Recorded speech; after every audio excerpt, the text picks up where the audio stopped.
Tahun 2025 ini, baru saja beberapa hari kita lewati, kita sudah mendapatkan berita-berita yang menggemparkan. Pertama-tama kita dikejutkan dengan pelaku korupsi yang ratusan triliun dikorupsi dan mendapatkan hukuman hanya 6,5 tahun. Dan kita juga bisa bayangkan bahwa sanksi yang diterima itu sangat tidak sesuai dengan tindak korupsi yang sudah menghabiskan begitu banyak harta dan rakyat kehilangan kesempatan mendapatkan kesejahteraan.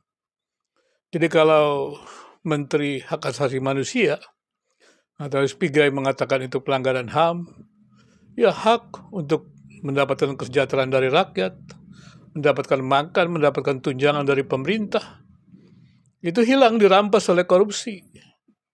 Ini luar biasa sekali. APBN diambil dengan luar biasa untuk bantuan langsung tunai. Tetapi begitu banyak ratusan triliun hilang tak berbekas. Jadi yang diambil uang rakyat lagi untuk rakyat. Tapi uang rakyat juga yang kemudian nggak tahu kemana. Kalau uang rakyat untuk rakyat, ya kita masih terima. Bang rakyat. Tetapi ketika uang rakyat dikorupsi dan harusnya itu diberikan kepada rakyat dan rakyat miskin itu harusnya mendapatkan kesejahteraan. Nah, kita tentu akan bertanya. Kita berharap tentunya Presiden Prabowo bukan hanya mengatakan bahwa pelaku koruptor ratusan triliun itu layak dihukum sampai 50 tahun. Tapi juga ya harus cepat-cepat mengembalikan uang itu. Karena dana itu cukup berarti untuk rakyat yang menghadapi kesulitan saat ini. Dan kemudian soal kedua kita dikagetkan lagi. Setelah terjadi dengan kasus yang begitu mengagetkan, ya sampai Menteri HAM, Presiden Prabowo juga tercengang dengan kasus korupsi yang diberikan imbalan hanya 6,5 tahun itu. Kita terkaget-kaget lagi ketika orang nomor 1 di negeri ini pada tahun 2024 mendapatkan nominasi juara 3 ya sebagai pemimpin terkorup dunia. Memang saya juga tidak tahu banyak tentang hal itu, tetapi kalau bicara tentang sebuah penelitian, saya sedikit paham. Sebagai seorang dokter penelitian, saya cukup memahami. Ketika mengadakan survei-survei tersebut kan memang biasanya, ya memang saya dengar juga dari laporan yang lain melakukan seperti itu.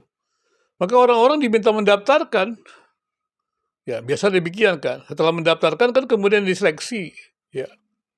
Setelah diseleksi orang-orang tersebut kemudian juga dibalikan lagi kembali untuk dikomentari gitu, di-riset gitu. Jadi ada pilihan apakah mana dari para pemimpin itu orang-orang yang dicantumkan itu termasuk orang yang terkorup. Pelaku korupsi ya raksasa itu. Dan ternyata ya Presiden Jokowi terpilih nominasi 3. Ya tentunya saya juga tidak berpikir bahwa ada manipulasi atau tidak. Ini kan ya namanya juga sebuah ilmu pengetahuan survei. Ya memang bisa jadi juga ada orang-orang yang memobilisasi segala macam seperti kata Armando ya. Ada orang-orang yang memobilisasi sehingga akhirnya kemudian Presiden Jokowi atau mantan presiden itu terpilih menjadi nomor 3 terkorup. Tapi persoalannya adalah apakah memang rakyat di negeri ini mau atau orang-orang di negeri ini, intelektual di negeri ini mau bahwa negeri ini dipimpin oleh orang yang termasuk terkorup di dunia? Kan tentunya tidak mau. Kita semua kan tidak mau juga. Tentu tidak ada yang mau kalau negara ini kemudian mendapat julukan ya negara terkorupsi di dunia. Nggak mau dah. Tetapi sampai itu terjadi kan menjadi pertanyaan, kenapa itu bisa terjadi? Ada apa? Ya. Dan kita sudah mendengar komentar-komentar yang banyak itu. Tapi saya memang bukan seorang politisi dan saya coba bukan hal-hal seperti itu. Tapi saya ingin mengatakan juga sebagai orang yang juga melihat keprihatinan sebagai rakyat. Di tengah-tengah kondisi yang seperti ini kita mendengar kabar-kabar seperti itu. Bukankah menyedihkan? Di mana nurani kita? Apakah memang betul ya para pemimpin pemerintahan di negeri ini rela membiarkan ratusan triliun, begitu banyak uang dikorupsi dan rakyat menderita? Terlalu banyak orang yang menderita di negeri ini. Dan coba saja dengan pemberian bantuan makanan gratis itu kan menggambarkan bahwa rakyat sangat menderita. Kalau di negara-negara maju tidak ada bantuan makanan gratis. Kenapa ada bantuan makanan gratis? Karena betul-betul sangat menderita dan pemerintah tidak mampu memberikan pekerjaan. Itu kan persoalannya. Kalau pemerintah bisa memberikan pekerjaan kepada rakyat, kan tidak akan memberikan itu. Bantuan langsung tunai sedemikian besar. Tapi karena pemerintah tidak sanggup memberikan pekerjaan. Kenapa pemerintah tidak sanggup memberikan pekerjaan? Terlalu banyak tindakan korupsi. Ya kita tidak usahlah mengatakan, wah negeri ini tidak ada korupsinya. Semua juga orang tahu. Ya. Kalau negeri ini tidak dikorupsi secara massal dalam tanda kutip, maka rakyat akan lebih sejahtera. Pemberian bantuan langsung tunai aja masih laku, masih bisa. Pertanyaannya kalau masih bisa, berarti dalam dana itu, kenapa pemerintah tidak bisa memberikan pekerjaan? Padahal uang yang dikorupsi begitu banyak. Berarti ada yang salah. Harusnya kan bisa pemerintah membuat, mengusahakan peluang kerja dengan dana yang dikorupsi begitu banyak itu. Tapi karena dana dikorupsi begitu banyak, pemerintah nggak mampu memberikan peluang kerja. Pemerintah nggak mampu memberikan pendidikan yang baik. Dan pemerintah juga tidak mampu menyeleksi orang-orang yang berkualitas untuk menjadi pegawai negeri. Karena selalu saja kabar-kabar tentang, ya KKN itu terlalu terjadi. Ini kan menjadi persoalan besar di negeri ini. Jadi daripada kita ribut-ribut dan kemudian juga marak di dunia medsos seperti itu, teriak-teriak, ya menurut saya marilah kita semuanya merenungkan. Ya kalau tidak ada sesuatu yang memang betul-betul terjadi, untuk apa dibicarakan? Dan orang juga tidak akan membicarakannya. Tapi ketika diungkapkan, contohnya tadi saya katakan, sampai Menteri HAM sendiri, tadi speaker mengatakan, itu pelanggaran HAM.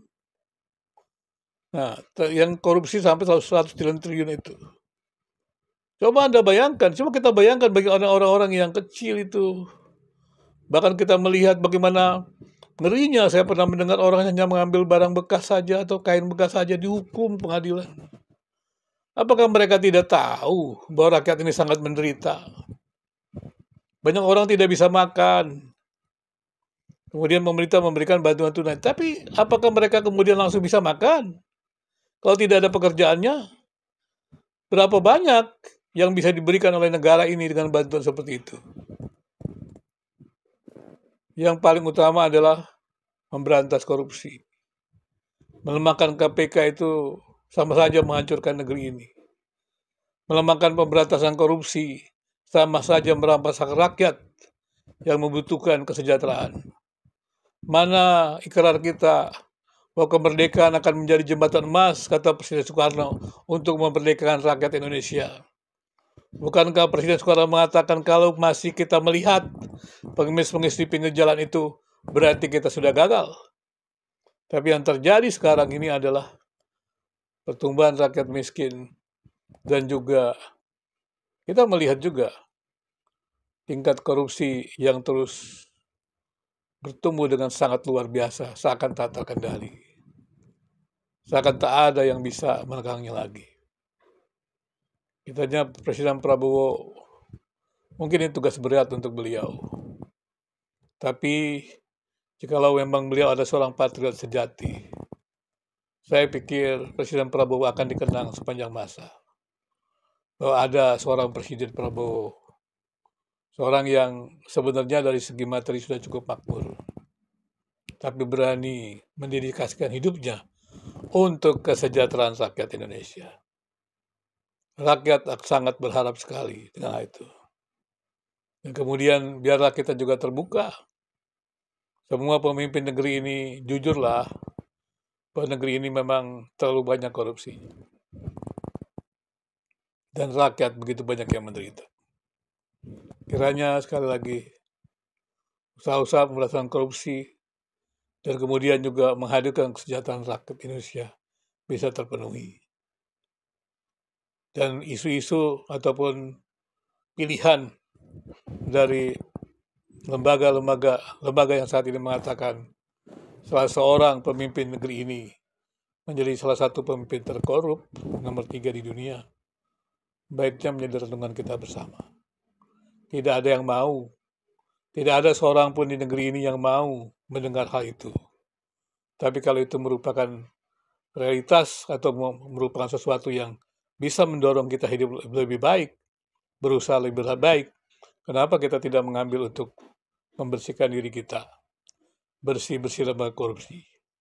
Bukankah Menteri Agama sudah mengatakan dengan tegas bahwa dia akan melakukan bersih-bersih korupsi?